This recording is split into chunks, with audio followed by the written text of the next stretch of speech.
Auto கட்டணத்தை குறைந்தபட்சம் 40 ரூபாய் என்று நிர்ணயம் செய்ய வேண்டும் என்பது உள்ளிட்ட 5 அம்ச கோரிக்கைகளை வலியுறுத்தி பாண்டிச்சேரியில் ஆட்டோ ஓட்டுநர்கள் வேலைநிறுத்தத்தில் ஈடுபட்டிருக்கிறார்கள். இது பற்றிய போராட்ட ஒருங்கிணைப்பாளர் சேது செல்வத்திடம் நம்முடைய செய்தியாளர் ரஹ்மான் நிகழ்த்திய நேர்காணலை பார்க்கலாம்.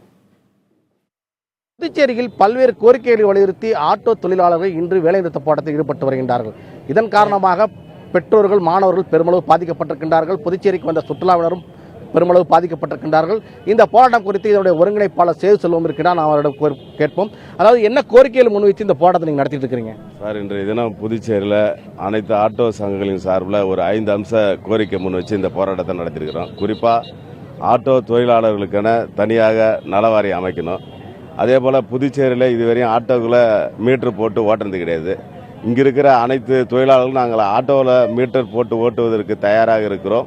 நீங்கள் குறைந்தபட்ச கட்டணமாக 40, அதனைத் தொடர்ந்து கிலோமீட்டருக்கு 20 ரூபாய் வழங்க வேண்டும். அதே போல் அரசு அனுமதி இல்லாமல் இருசக்கர வாகனங்களை இன்றைக்கு வாடகைக்கு விட்டு வருகிறார்கள். அவர்கள் மீது சட்ட ரீதியாக நடவடிக்கை எடுக்க வேண்டும் என்று இன்றைக்கு புதுச்சேரியில் உள்ள 4000 ஆட்டோக்களும் வேலை நிறுத்தத்தில் ஈடுபட்டு இன்றைய தினம் இந்த இடத்துல இந்த போராட்டம் நடைபெற்றுக் கொண்டிருக்கிறது.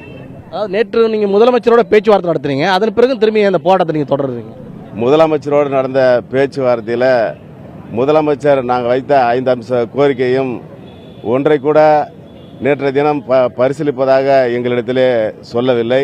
மாறாக இன்றைய தினம் சட்டமன்ற உறுப்பினர்களிடம், அமைச்சர்களிடம் கலந்து பேசிதான் என்னால் சொல்ல முடியும் என்று சொல்லிவிட்டார். எனவே இந்த போராட்டத்தை நாங்கள் தொடர்வது என்று முடிவு செய்திருக்கிறோம்.